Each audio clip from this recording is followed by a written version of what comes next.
Hoy miércoles como los domingos, ambos días ya se están recibiendo niños. Para todos aquellos que quieran traerles, tenemos todos los protocolos también para ellos. Muy bien, vamos a entrar a Gálatas capítulo 4. Acompáñame por favor ahí en tu celular o en tu Biblia y vamos a orar para iniciar ahorita este tiempo. Señor, gracias porque tú estás en medio de nosotros. Tú nos has cubierto con tu gracia, con tu favor. Te pedimos que tú hables en esta noche a nuestras vidas, a nuestros corazones, y nos permitas ser alumbrados por tu palabra en esta hora. En el nombre de Jesús oramos, amén, amén, amén. Muy bien, si le podemos bajar tantitito el micro nada más, gracias. Hace 2 semanas empezó primero Pedro compartiendo un poquito acerca del capítulo 3, de los distintos argumentos que usa el apóstol Pablo como un abogado defensor en cuanto al evangelio de la gracia, Y tú tienes que entender que esta carta es una confrontación entre lo que es la idea que la iglesia de los Gálatas adoptó como una forma, y Pablo los confronta al inicio de la carta como otro evangelio, como otra onda que ellos hicieron, y de cierta manera ellos tienen un atraso espiritual al tomar otra forma de evangelio. Yo nada más quiero decirte, sincretismo es cuando nosotros queremos mezclar 2 reinos. En el Antiguo Testamento el sincretismo se daba cuando el pueblo de Israel quería mezclar los reinos alrededor de ellos, los pueblos alrededor de ellos, con lo que ellos tenían, con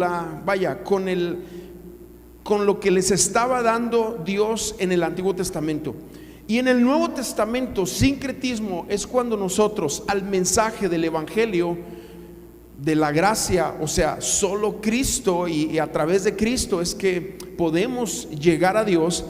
Pero cuando nosotros queremos mezclar eso con cualquier esfuerzo humano, al mezclar esas 2 religiones, ¿qué pasa? Generamos un sincretismo espiritual. Es esa mezcla terrible que no nos permite, que no nos lleva verdaderamente a una libertad espiritual. Entonces Pablo, ¿qué está haciendo ahora? Yo te digo, él se levanta como un abogado defensor para refutar argumentos. Y él lo hace a través de esta serie de argumentos, trayendo 6 argumentos en cuanto al evangelio de la gracia. Y empieza con el argumento personal, sí, que Pedro lo vio hace 2 semanas, y luego él mismo vio el argumento escritural usando una figura del Antiguo Testamento, escrituras del Antiguo Testamento. La semana pasada Rubén habló del argumento histórico, y el tema ahí del argumento escritural, perdón, que usó Rubén, y lógico, porque él tomó eso, llevó esta idea que trae Pablo a confrontar cómo funcionaba el pacto en el Antiguo Testamento y cómo funciona ahora en el Nuevo Testamento. Pero cuando entramos ahora aquí a lo que vamos a hablar de Gálatas, ahora Pablo, ¿qué hace? Él usa el argumento ahora sí histórico. ¿Por qué te digo esto? ¿Por qué te explico esto en los argumentos? Porque es una manera filosófica como se hace una ponencia en cuanto a un tema.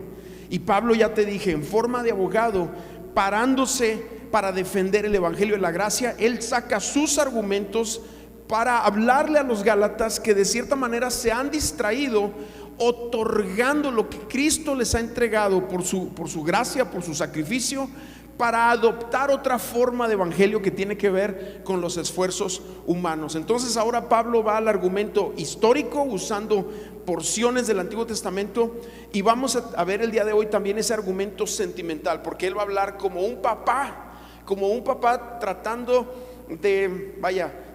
de hacer que sus hijos entren en razón, como un padre que sacude al hijo, ¿verdad? Y le dice: oye, ¿cómo puede ser que te estés yendo por esa onda si yo te he enseñado bien? ¿Qué pasó con todo lo que yo te enseñé en casa? Es como cuando un hijo va caminando bien y yo les decía, y conoce a una chica y de repente empieza a alocarse, o una chica conoce a un chico y tú le has dado toda tu educación y lo has guiado en los caminos del Señor y se empieza a ir por la tangente haciendo cosas que no debería. ¿Y qué hace un papá amoroso? Pues obviamente va y sacude y dice, oye, ¿qué onda contigo? ¿Por qué estás haciendo eso si yo te he enseñado diferente? Entonces, eso es lo que va a hacer el apóstol Pablo, o es lo que está haciendo en el capítulo 3 y en el capítulo 4, en cuanto a traer esta serie de argumentos para hacerlos entrar en razón. Y nosotros veíamos hace unas semanas atrás la importancia de que muchas iglesias muchas veces adoptan modelos y defienden modelos para decir, pues esto es lo bueno, ¿verdad? Nosotros somos la última Coca-Cola del desierto. Y muchas veces tenemos esa actitud y defendemos mucho un modelo, y no se trata de un modelo, se trata de ir a la palabra y de que podamos ser encontrados a través de la palabra, y que la palabra traiga luz a nuestras vidas para revelarnos a Cristo crucificado, resucitado. Y esa es como Dios nos ha dado la oportunidad de ser salvos. Entonces Pablo les enseña a los Gálatas que ellos no necesitan volver al legalismo, porque volver al legalismo es un retroceso espiritual. Volver al legalismo, o sea, volver a apoyarte en un modelo humano para disfrutar de la presencia de Dios, es un retroceso espiritual. Ya sea, y lo vimos en semanas pasadas, ya sea que seamos de modelos, como yo vengo de modelos muy conservadores. Yo vengo de modelos donde se usaba órgano en la iglesia, sí, así. Y yo me acuerdo que el pastor todos los domingos decía, a ver, antes de empezar los himnos, decía, a ver, ¿dónde está Ray por ahí? Porque Ray era el único que tocaba el órgano, sí. Eran de esos órganos que tenían 2 pisos, ¿sí? Entonces se tocaban los graves con la mano izquierda, los agudos con la mano derecha, y con el pie se tocaban los bajos. Entonces Ray era el único que le movía, parecía pulpo, ¿verdad? Así, y todos los domingos era, ¿dónde está Ray? Bajaba Ray crudo, porque no era cristiano, era rockero con su pelo largo, chaqueta así de cuero, y si tú tienes pelo largo y chaqueta de cuero, qué padre, pero así bajaba crudón y venía a tocar los himnos, ¿verdad? Sublime gracia, y ahí casi así eruptando, ¿verdad? Pero defendían un modelo, se defendía un modelo. Y yo me acuerdo muy bien cuando empezó a llegar el movimiento de la alabanza, yo aprendí a tocar la guitarra, y me acuerdo una vez íbamos a entonar un corito, porque los himnos y los coritos eran niveles. Los himnos eran como nivel acá, los ángeles cantando, y los coritos eran para la raza. Entonces yo era de la raza de los coritos, y entonces traigo mi guitarra, y me acuerdo una vez, vamos entrando un grupo de jóvenes a la iglesia, y una de las señoras de la iglesia, que por cierto fue la misma que había regañado a mi mamá unos meses antes, porque yo llegué con chicle, y mi mamá era nueva. Entonces, no unos meses antes, unos años antes, total que esa misma señora me dice, ya llegaron con su ruidajo. Wow. Y esos eran modelos de antes, sí, eran modelos de antes, y se defienden. Pero hoy en día hay otros modelos, ¿verdad? Donde hay muchas otras cosas que tienen que ver con modernidad, pero también se defienden modelos. Y entonces Pablo, ¿qué hace? Al traer estos argumentos, primero empieza a hablar de cómo es que Dios salvó a los creyentes en Galacia. Y cuando entramos al versículo 1 dice, pero también digo, del capítulo 4, mientras el heredero es niño, en nada difiere del esclavo, aunque es señor de todo. Y entendamos algo, para poder nosotros abordar el tema de la salvación, hay 2 palabras muy importantes para el creyente: la palabra adopción y la palabra regeneración. La palabra regeneración, ambas vienen en la Biblia, pero quiero mostrarte la palabra regeneración con un versículo que habló Jesús. Primero, la palabra adopción. El mismo Pablo en Efesios capítulo 1 versículo 5 dice, por medio de Jesucristo, para que fuéramos adoptados como hijos suyos, hablando de que el Señor, que el Dios, el Padre, nos alcanzó a nosotros para que fuéramos hijos suyos, adoptándonos por medio de Jesucristo. Es una palabra muy importante. Él nos adoptó, Él nos hizo hijos. Pablo dice que que Dios nos incrustó, siendo nosotros un olivo silvestre, nos incrustó, nos injertó al olivo original, hablando de nosotros como iglesia, en el plan, en su reino. Pero otra palabra muy importante para nosotros como creyentes es la palabra regeneración. Juan 3:3 dice: Jesús le respondió, hablando con Nicodemo, le dice: de cierto te digo que el que no nace de nuevo no puede ver el reino de Dios. Eso es la regeneración. Entonces tú combinas estas palabras. La persona que se entrega a Cristo, la persona que tiene un encuentro con Cristo, es imprescindible que nazca de nuevo. Y Jesús lo explica: del agua y del Espíritu. O sea, esta es una obra generada por Dios adoptándonos, pero nosotros respondemos a través del agua, y creemos que el agua se refiere, Jesús, al bautismo. Y no hablo si bien el ejercicio del Nuevo Testamento para todos los que conocen a Cristo tienen que atravesar por un bautismo, o sea, sumergirse en las aguas, la profundidad de esa palabra nos habla de una identificación con nuestro Señor Jesucristo. Esa identificación es cuando alguien dice: ya entendí, yo soy hijo de Dios, he sido adoptado, y empieza entonces la persona a caminar. Pero ahora el apóstol Pablo, al entrar a Gálatas capítulo 4, nos empieza a hablar de otra realidad. Y la realidad, ya lo leímos: mientras el heredero es niño, en nada difiere del esclavo, aunque es señor de todo. Entendamos algo: en el imperio romano, los hijos de los romanos eran criados por los esclavos o por los siervos que habían en las casas, en las quintas de los romanos. Al mismo tiempo vamos entendiendo con esta figura que está usando el apóstol Pablo, que podemos ser hijos pero seguir teniendo mente de niños y seguir teniendo mente de esclavos. Y entonces el apóstol Pablo ya nos está hablando, nos habló de adopción en Efesios. Jesús nos habla de regeneración en Juan, pero también se menciona esa palabra en Romanos. Y ahora nos está hablando de cómo se aplica a nosotros lo que es la adopción. Y es entender que una persona puede nacer de nuevo, pero la transformación, la regeneración le va a hacer que el ser hijo sea algo muy profundo que hace el Espíritu Santo en nuestros corazones. Porque una persona puede nacer de nuevo y seguir teniendo una mente de esclavo hasta que la mente sea regenerada, hasta que la mente sea transformada. Romanos 12:2 nos dice: no te conformes a este siglo, a este mundo, sino que seas transformado por medio de la renovación de tu mente. Y ahí, cuando entonces somos regenerados en nuestra mente, en nuestro corazón, y vamos conociendo que somos hijos, que Él nos adoptó, que Él nos injertó a su reino por medio de Jesucristo, es que la mente que traemos de esclavitud o de servidumbre o de no hijos, de huérfanos, es entonces tomada por una mente y por un corazón de hijos. Y entonces aquí Pablo empieza a hablar de esto. Versículo 2 dice: solo que está bajo tutores y guardianes hasta el tiempo señalado por el Padre. Y nos empieza a hablar de un tiempo señalado, y este es su argumento histórico. El apóstol Pablo lo está poniendo aquí como un argumento histórico para señalar que mientras el pueblo de Israel estuvo bajo la ley simplemente fue un tutor, fue como un maestro que le enseñó algo. Pero el resto, o sea, el entender que somos hijos, va a depender de que nos lo revele el Espíritu Santo.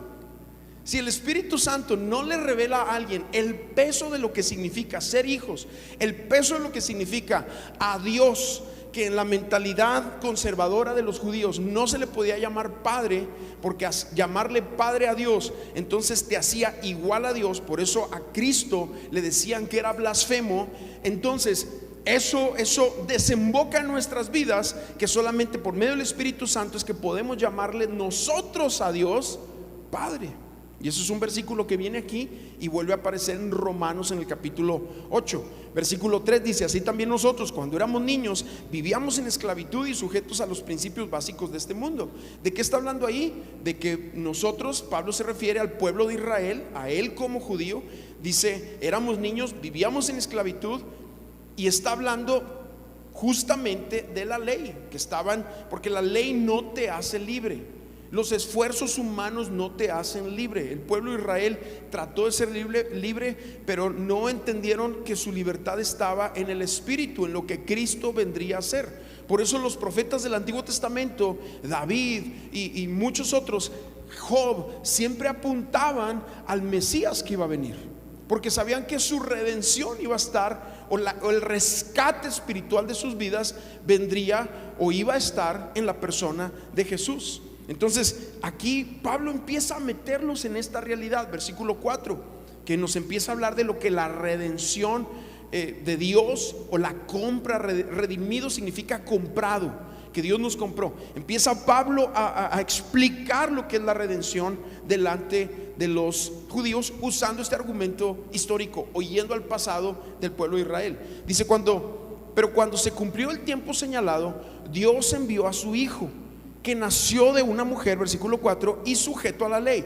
para que redimiera a los que estaban sujetos a la ley, a fin de que recibiéramos la adopción de hijos. ¿Te fijas? Él empieza a hablar, dice, en la expresión de el cumplimiento del reino, habla de cuando el imperio romano estaba providencialmente listo para recibir al Salvador, a Jesús. ¿Por qué? Porque Dios sabía que el imperio romano iba a ser el conducto por donde Cristo iba a llegar a todas las fronteras del imperio conocido.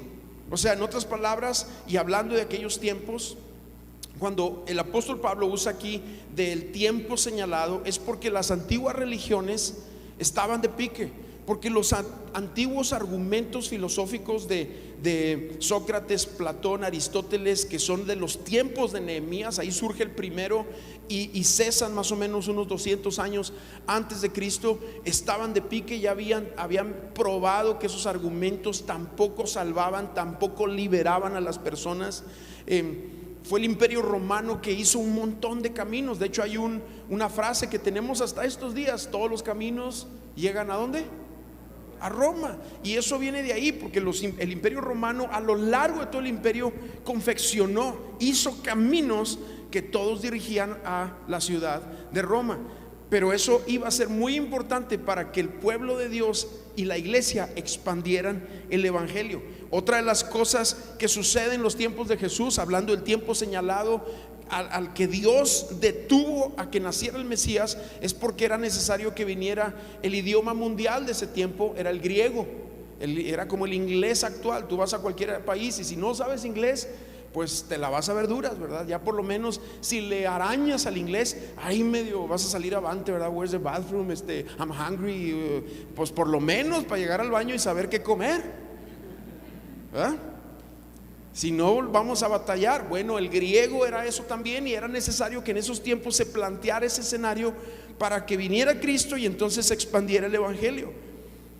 Y otra cosa muy importante es que aunque había una paz simbólica en el imperio romano, o sea, el imperio romano sí estableció esto, que si tú no ibas en contra de él, podías vivir en paz. Y eso fue también otra plataforma para que creciera el evangelio. Y es donde el apóstol Pablo nos habla de que históricamente este argumento es muy importante, del por qué Dios había detenido el evangelio, o la expresión del evangelio a través de la gracia, porque era necesario que naciera Cristo. Y entramos al versículo 6 y versículo 7. Dice que, por cierto, estos versículos aquí está comprendida la Trinidad. Sí, la Trinidad no es una palabra que venga en la Biblia, pero aquí están estos versículos, vamos a leerlos. Dice: y por cuanto ustedes son hijos, Dios envió a sus corazones el Espíritu de su Hijo. Fíjate, Dios, Espíritu, Hijo, y ahí ya está la Trinidad, del cual clama: Abba, Padre. Así que ya no eres esclavo, sino hijo, y si eres hijo, también eres heredero por medio de Dios, dice, heredero de Dios por medio de Cristo. Entonces aquí vemos, además de que vemos a la Trinidad, Dios está hablando ahora a los Gálatas como alguien que en ese argumento de querer hacer las cosas en sus esfuerzos humanos, en lugar de ser hijo, se está regresando a una mentalidad de esclavo. Porque eso es lo que pasa cuando nosotros nos apoyamos y cuando nosotros usamos de excusa nuestro legalismo o nuestros modelos. Nos vamos hacia atrás en el evangelio de la gracia, hacia una forma legalista de servidumbre, de mentalidad de esclavo, de mentalidad de huérfano, cuando en la palabra se nos ha dado el cimiento para que nosotros podamos entender que somos hijos. Ahora, este versículo, hablamos de la Trinidad, te dije unas cosas, pero está impresionante lo que dice. Es impresionante porque dice, del cual dice, lo leo de nuevo: y por cuanto ustedes son hijos, Dios envió a sus corazones el Espíritu de su Hijo. El Espíritu de su Hijo es el Espíritu Santo, el cual clama: Abba, Padre. Esta palabra, este compuesto de palabras es muy importante. Abba significa, es la manera como le hablan los hijos a los padres. Puede ser una relación de respeto, puede ser una relación, pero eso a final de cuentas, una relación de pertenencia, ¿sí? De pertenencia, de que pertenecemos a nuestro Dios. Abba, Padre, puede significar Padre amado, papito, o sea, bueno, yo he visto distintas personas usarlo de distintas formas, pero es esa cercanía al corazón del Padre, muy importante para nosotros. Y entonces aquí Pablo, ¿qué hace? Que él marca una diferencia entre lo que es un hijo y lo que es un esclavo o un siervo. La palabra siervo y esclavo en el Nuevo Testamento es la misma palabra en griego, es la palabra doulos. Y esa palabra habla de lo mismo, de alguien que no ha entendido quién es Dios para él. ¿Por qué tenemos a tantos cristianos funcionando como huérfanos y como esclavos, que no se pueden conectar, que se sienten rechazados? ¿Por qué tenemos a tantos cristianos que no pueden adorar, que no tienen la libertad? ¿Por qué tenemos a tantos cristianos constantemente cayendo en las mismas actitudes y hábitos pecaminosos? ¿Por qué tenemos a tantos cristianos que se permiten ser heridos y ofendidos por situaciones de la vida? Porque no han entendido el peso de lo que es ser un hijo. No han entendido el peso de lo que es ser un hijo. Cuando un hijo sabe que es hijo, no hay nadie que le pueda robar de su corazón quién es su padre. Nadie, porque el hijo se identifica con el padre. ¿Quién es tu papá? Él. ¿Seguro que es tu papá? No es el otro. No, es él. ¿Estás seguro? Sí. O sea, a un hijo no le puedes robar eso de su corazón porque es hijo. Sin embargo, el evangelio o el otro evangelio o el legalismo que ellos adoptan, ¿qué hace? Nos roba del corazón el hecho de que somos hijos de un padre. Y eso es lo que Pablo entonces aquí empieza a hablar. El hijo. Y hay algunas diferencias. Yo quiero hablarte unas ahorita como paréntesis, unas diferencias entre un hijo y un huérfano, o un hijo y un siervo, o un hijo y un esclavo. ¿Sí? Podemos hacer allí podemos compactar lo que es siervo, esclavo, huérfano, pues se puede compactar dentro del mismo segmento. Y la Biblia nos muestra una gran diferencia entre unos y otros. Por ejemplo, el hijo tiene la misma naturaleza que el padre, el siervo no. El siervo no tiene la misma naturaleza del padre. Segunda de Pedro 1:4 nos habla que nosotros somos participantes de esa naturaleza divina. Tú eres participante de esa naturaleza divina. Segundo, el hijo tiene un padre, mientras el siervo, el esclavo, el huérfano, tiene un amo. Es muy diferente. El hijo, ningún siervo le puede decir padre a su amo, ¿sí? No se le puede decir así. Pero un hijo le dice padre porque es su padre. Romanos, que es el versículo que va entrelazado con esto que acabamos de leer, el 5 y el 6 y el 7 de Gálatas 4, dice Romanos 8, 15 y 16, dice: pues ustedes no han recibido un espíritu que los esclavice nuevamente al miedo, porque eso es lo que hace el legalismo. El legalismo te esclaviza al miedo. Por eso cuando la gente sale del legalismo y empieza a vivir en la libertad, hay un estigma de condenación. ¿Sí? Es como cuando yo salía y nos decía: no, es que tú puedes alabar y tú puedes danzar y tú puedes gritar aleluya, y tú puedes levantar un cántico nuevo, y al principio, pues, o sea, no te ven y ya saltas, ¿verdad? Pero viene alguien y te quedas así porque te están viendo. ¿Qué fue lo que le pasó a Bernabé? Eso lo vamos a ver un poquito más adelante. Sí, eso le pasó a Bernabé, o ya lo vimos. Bueno, me perdí ahorita en los capítulos. Ya lo vimos, ya me acordé. Pero Pedro y Bernabé, volviendo al legalismo, cuando vienen sus hermanos judíos de Jerusalén, se echan para atrás, porque empiezan a caminar en culpa y en condenación. ¿Qué es lo que pasa?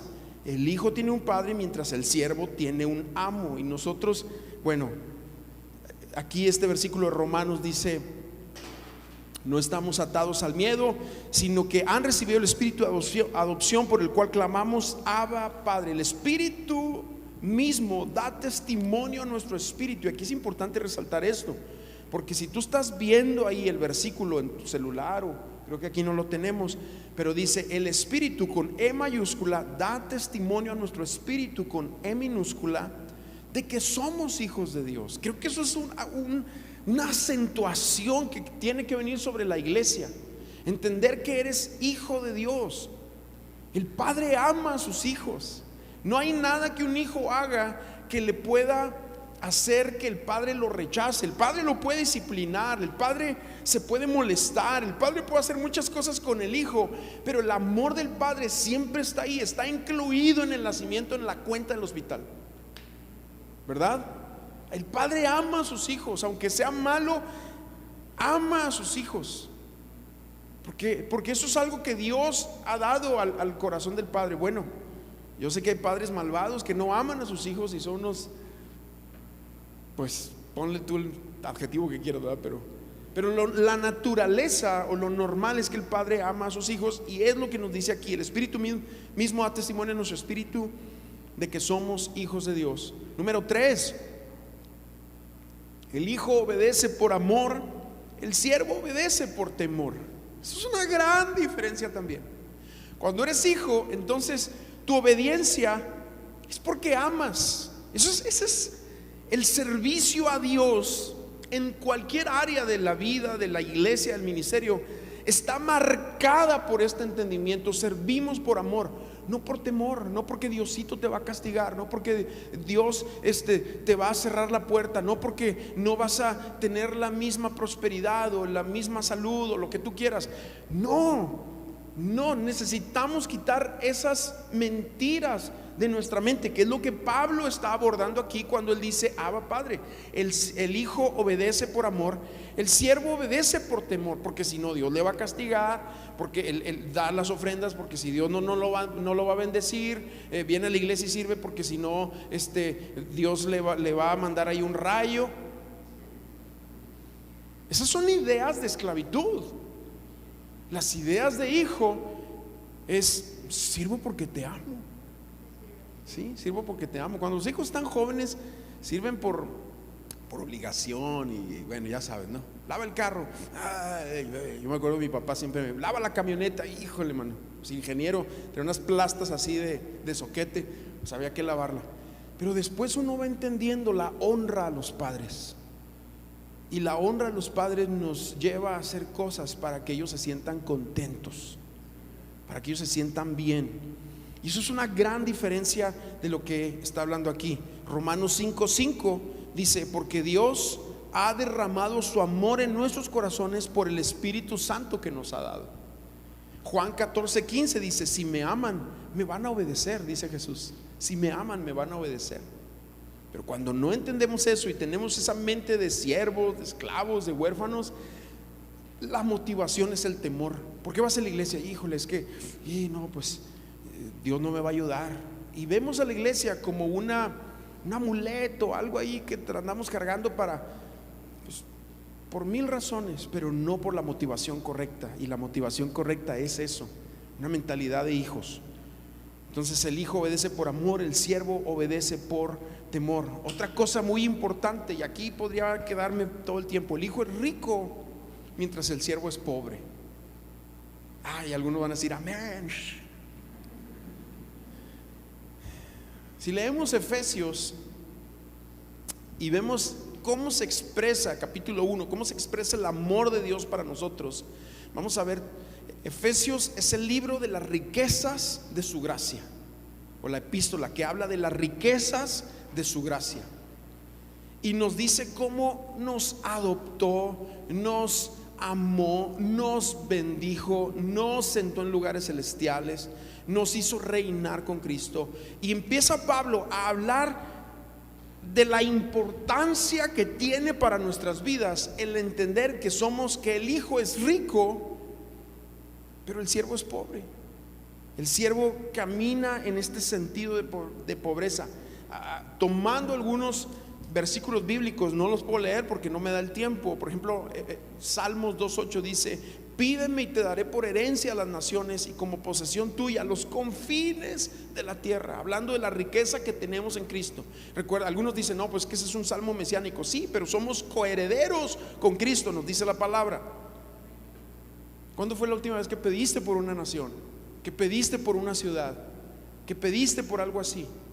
A lo mejor nada más estamos acostumbrados a pedir por mi familia, mis necesidades, la gasolina de mi coche y salir adelante, pero Dios quiere que entendamos la riqueza que comprende ser hijo. El hijo es rico, el siervo es pobre.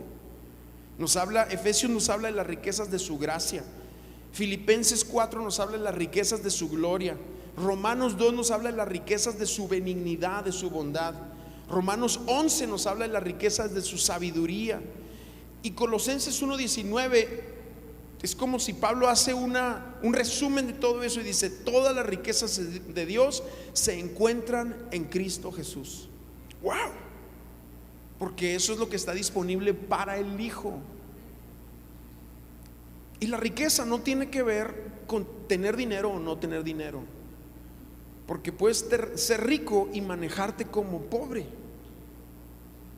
o puedes ser pobre y manejarte como rico. Depende de lo que hay en tu corazón. ¿Sí? Eso es dependiendo de lo que hay en tu corazón. Y luego después, versículo 8 al 11, es donde Pablo empieza como a lamentar la regresión que han tenido los Gálatas, y lo dice de esta manera: ciertamente en otro tiempo, cuando ustedes no conocían a Dios, servían a los que por naturaleza no son dioses, pero ahora que conocen a Dios, o más bien que Dios los conoce a ustedes, ¿cómo es que han vuelto de nuevo a los débiles y pobres rudimentos de los cuales a los cuales quieren volver a esclavizarse? Versículo 10: ustedes guardan los días, los meses, los tiempos, los años. Me temo que con ustedes he trabajado en vano. ¿Por qué? Porque estaban desertando. Ellos estaban en la Universidad de la Gracia y desertaron para meterse al kinder del legalismo. Esto es lo que está pasando aquí. ¿Y cómo lo dice Pablo? ¿Cómo lo expresa? A través de que los Gálatas vuelven de la libertad que hay en Cristo Jesús a la observancia de las reglas, que en este caso son las reglas de los meses, los días, los tiempos, los años. El Shabbat, guárdalo, porque si no lo guardas, si te mueves más de 100 metros en el Shabbat, ya lo rompiste y no puedes trabajar nada. No, sabes que en Israel el sábado, para todos los gentiles que han ido a visitar, los llevan a Belén, que está es como un potestado palestino. ¿Por qué? Porque todo Jerusalén está cerrado, todo. Si tú subes a un elevador y se sube ahí contigo un judío, te dice: pícale, porfa, ¿no? ¿Por qué? Porque el hecho de que ellos le piquen al elevador ya significa que están trabajando o han hecho que algo trabaje. Y para ellos marcan la diferencia de caminar así con las emisiones vaya, si tú prendes un carro, hay una emisión eléctrica que causa que encienda el motor, y al hacer cualquier emisión ya se toma como una ley de que se está violando el Shabbat. Y entonces Pablo les dice: ustedes vivían en la libertad que hay en Cristo y se han regresado a la observancia de días, meses, años, tiempos. O sea, les está llamando la atención y les hace les mete esta conciencia de que cuando tú te mueves así, te vas a mover en culpa y en condenación. En culpa y en condenación. Es como cuando algún cristiano dice: oye, vi al hermano que va a la iglesia, lo vi fumar. Así se agüita bien gacho. ¿Y qué? ¿A ti qué, para empezar? O sea, si anda batallando el pobre brother, pues vamos a ayudarlo. O vi al pastor que se tomó una copita de vino. ¿Y a ti qué te importa? Buena onda. Pero cuando venimos del legalismo, entonces observamos esas cosas y hay una condenación interna, y queremos entonces, en nuestra simulación, como decía Pablo, de Bernabé y de Pedro, cuando ellos se dejan ir por toda esta mentalidad de legalismo, les dice confrontando a Pedro, en su simulación arrastró también a Bernabé, porque entonces dos religiosos es mejor que un religioso solo. Ya dos religiosos se apoyan entre sí y no, sí, verdad que sí está mal que hagan esto y que hagan aquello, y el otro le contesta: sí, no, es que está muy mal. Y ya entre dos ya se puede condenar más a gusto a otros, y ya no nos sentimos nosotros condenados. ¿Vamos entendiendo? No, ¿viste lo que hizo? ¿Viste aquello? ¿Viste aquella actitud? ¿Viste cómo se vestía? Y esa es la observancia de meses, días, tiempos y años de la que está hablando Pablo.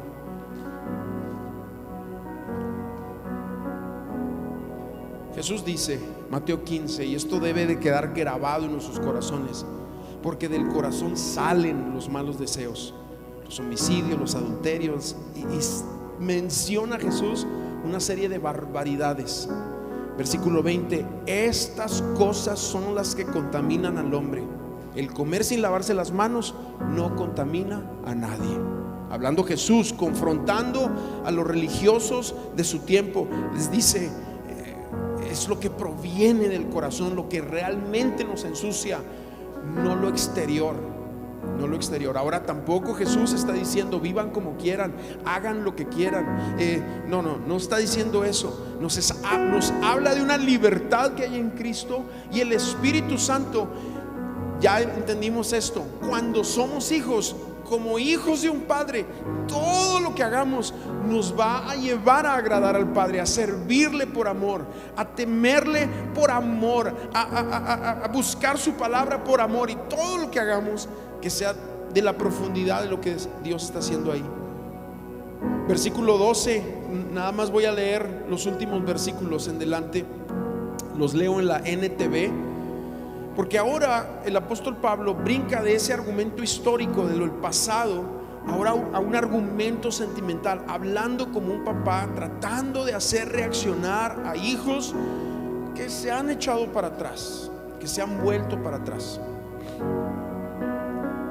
Dice: amados hermanos, les ruego que vivan como yo, libre de esas cosas, pues yo llegué a ser como ustedes los gentiles, libre de esas leyes. Ustedes no me trataron mal cuando les prediqué por primera vez. Sin duda recordarán que yo estaba enfermo la primera vez que les llevé la buena noticia. Aunque mi condición los tentaba a no aceptarme, ustedes no me despreciaron ni me rechazaron. Todo lo contrario, me recibieron y me cuidaron como si yo fuera un ángel de Dios, o incluso el mismo Cristo Jesús.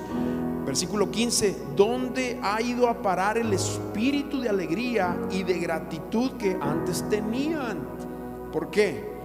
Porque eso es lo que provoca el Espíritu Santo. Cuando el Espíritu se va de nosotros, entonces somos quejumbrosos, estamos viendo a los demás, nos estamos comparando con los demás. Y Pablo les dice: miren, yo llegué tan mal con ustedes, con una enfermedad que a lo mejor era algún tipo de virus o algo que traía Pablo, que fácil podía infectar a otros, pero se arriesgaron por Pablo, y les dice: ¿dónde está ese espíritu de alegría y de gratitud que antes tenían? Se habían vuelto hoscos, amargados, observando a los demás, porque eso es lo que hace el legalismo. Eso es lo que hace no entender la gracia, no entender lo que Cristo ha hecho por nosotros, y quiénes somos en Cristo Jesús, las riquezas que hay en su gloria, en su bondad para nosotros. Versículo ahí 15 mismo dice: estoy seguro de que ustedes se hubieran arrancado los propios ojos para dármelos de haber sido posible. Llegaría el apóstol Pablo con una tremenda infección. Ya ves cómo las infecciones de ojos son muy contagiosas, pero ellos se arriesgaron por él. Dice versículo 16: ¿acaso ahora me volví su enemigo porque les digo la verdad? Porque así se siente a veces el que dice la verdad, A veces el papá tiene que sentar al hijo: a ver, hijo, quiero decirte algo, mira, yo te amo, pero... Y el papá, pum, mano. El papá que ama a sus hijos se tiene que sentar y decir eso: hijo, a esta casa no me traes esto. Hijo, en esta casa no tenemos estas actitudes. Hijo, en esta casa no hablamos así. Hijo, en esta casa estas son tus tareas. Eso es lo normal que hace un padre. ¿Por qué? Porque está educando a un hijo.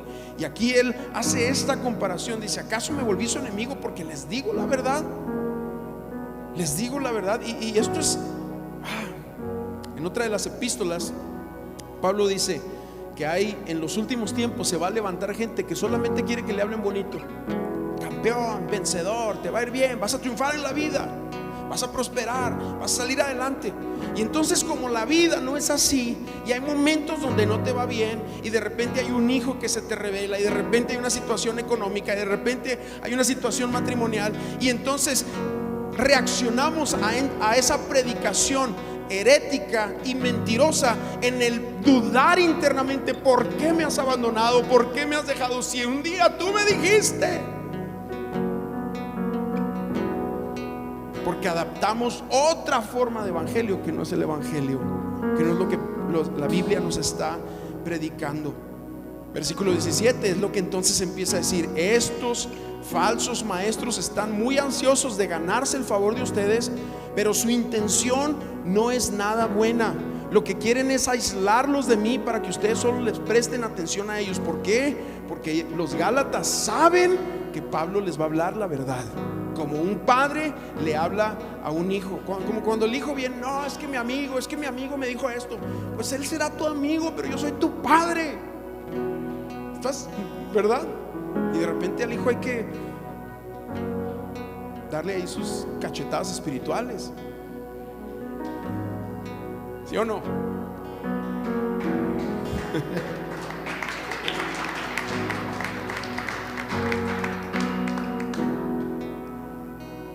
Si alguien quiere hacer cosas buenas por ustedes, no hay ningún problema, pero lo que lo hagan en todo tiempo, no solo cuando estoy con ustedes. Esta es una forma de decir: cuando estoy o no estoy con ustedes, el que quiere hacer bien siempre lo va a hacer bien, siempre va a hacer el bien. Pero el que no quiere hacer el bien, me voy yo, y ahí se va a poner a hablar.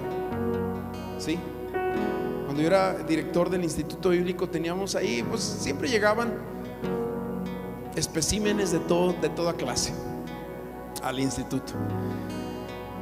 Pero a mí me caían los agarraba así a aquellos que, cuando no estábamos los directores o los pastores, decían cosas que no debían, daban palabras proféticas que no debían. ¿Por qué? Porque ese es el corazón del engañoso.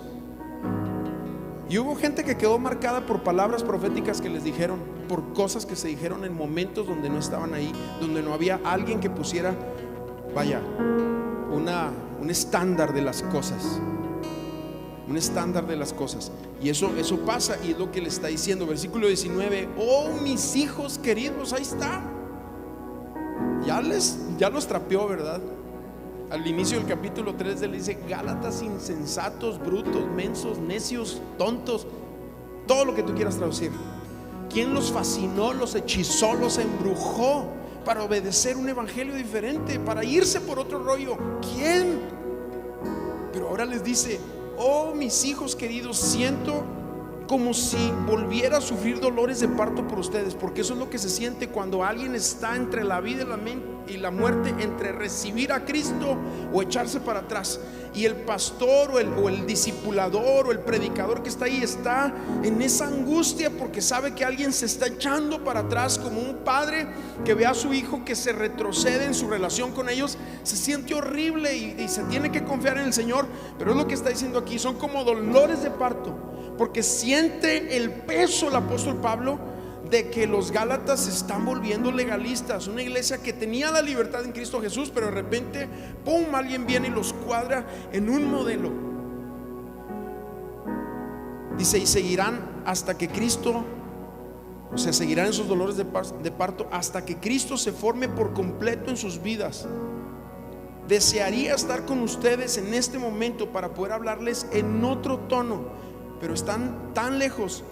No sé qué más puedo hacer para ayudarlos. Wow, desesperado el papá, desesperado.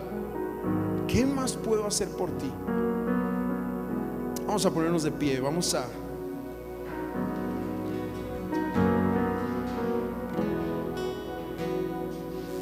Yo creo que es bien importante que de vez en cuando hagamos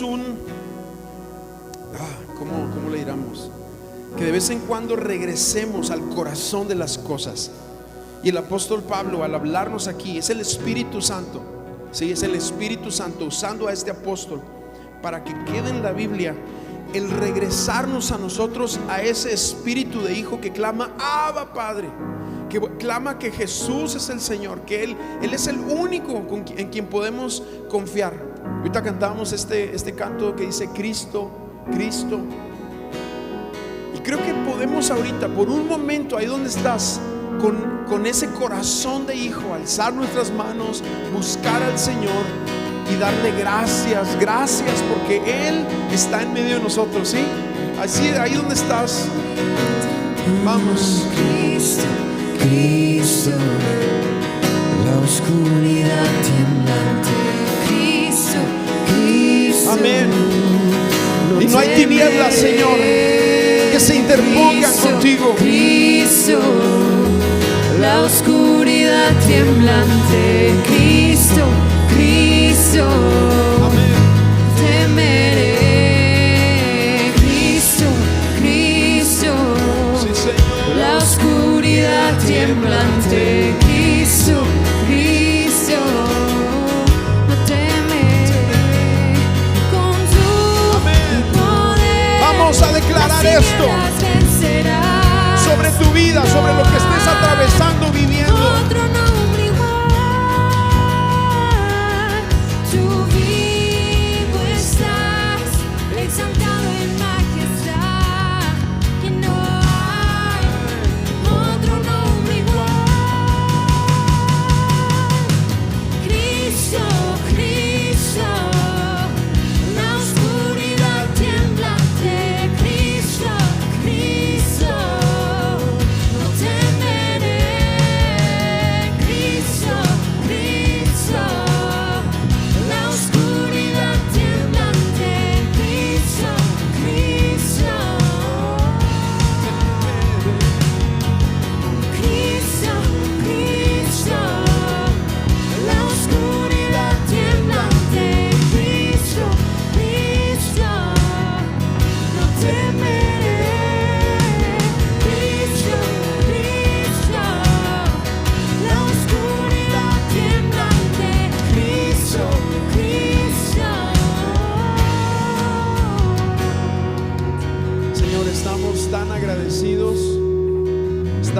agradecidos por tu amor para nosotros, por tu Espíritu Santo que se ha derramado sobre nuestras vidas, y además de darnos el privilegio de tener amor, gozo, paz, todo el fruto que hay en conocer a tu Espíritu, además de poder experimentar los dones espirituales que tú provees a la iglesia para servir a la iglesia, sobre todo, y el sello más importante que ha puesto tu Espíritu sobre nosotros es que te podemos clamar Abba Padre, Abba Padre, Papito, te amamos, Padre, te amamos, te amamos. Oh, tú eres nuestro Padre. No hay nada que pueda hacer que tú dejes de vernos como hijos. Nada nos separará de tu amor, dice tu palabra. Nada, Señor, nos separará de tu amor. Oh, gracias, Señor. Gracias, que somos tus hijos y podemos clamar el nombre de Jesús, no con temor, sino con amor. Gracias.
Que sabe que lo tiene que poner en el altar. Y ponerlo en el altar no estoy hablando de un lugar físico, sino algo en tu corazón que tú tienes que rendir. Yo no sé, mi sentir es que hay alguien aquí que hay cosas que tiene que rendir, cosas en su corazón, en su vida, en la manera que entiende y percibe ciertas cosas. Pero si tú eres esa persona, si hay cosas que tú tienes que rendir, soltar delante de Él, confiar completamente en que el Padre te está guiando. A lo mejor tú has dirigido tu vida, toda tu vida, y te has ido por aquí y por allá, pero es importante que ahorita nos soltemos en confianza al amor del Padre, sabiendo que el amor del Padre está por encima de cualquier cosa y que Él nos va a guiar perfectamente. Bueno, si esa persona eres tú, ahí levanta tu mano, quiero orar por ti. Si hay alguien así aquí, levanta tu mano, quiero orar. Mira, aquí hay una persona, otra persona acá. Yo creo que podemos orar. Aquí hay otros que están levantando sus manos. Ahí donde estás, vamos, Padre, en el nombre de Jesús, oramos en confianza, sabiendo que tú no nos dejas, sabiendo que nuestras vidas están en la palma de tu mano, que tú eres un Padre amoroso que guía a sus hijos. Tú nos pastoreas, Señor, tú nos pastoreas y tú no nos vas a soltar. Aún en medio de las circunstancias que estamos viviendo, tu mano de favor, tu mano de amor está sobre nuestras vidas. Permite que en medio de lo que cada uno esté viviendo puedas sentir y ver tu amor, puedas sentir el abrazo de ese Padre amoroso, en el nombre de Jesús.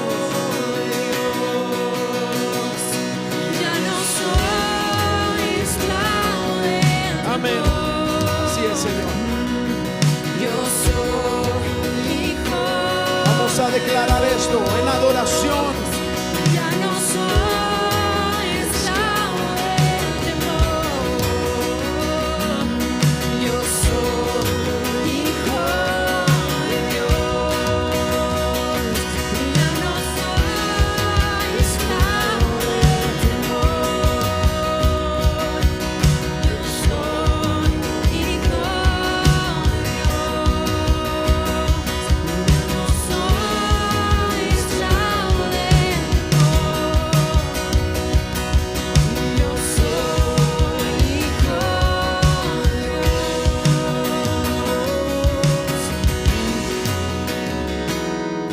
Gracias, Señor. Señor, cualquiera de los que estamos aquí, que estemos atravesando por cosas aún que no entendemos, confiamos en que tu mano y tu paternidad nos llevan a lo largo del camino de lo que estamos atravesando. Hay cosas que van a ser entendibles a nuestra mente en este momento, pero hay cosas que las vamos a entender después, cuando lleguemos a la otra ribera. Aún habrá cosas que solamente entenderemos cuando lleguemos a tu presencia y tú las reveles a nosotros. Pero hoy confiamos completamente, plenamente en ti, en el nombre de Jesús. Amén. Amén. Iglesia, que Dios les bendiga. Nos vemos.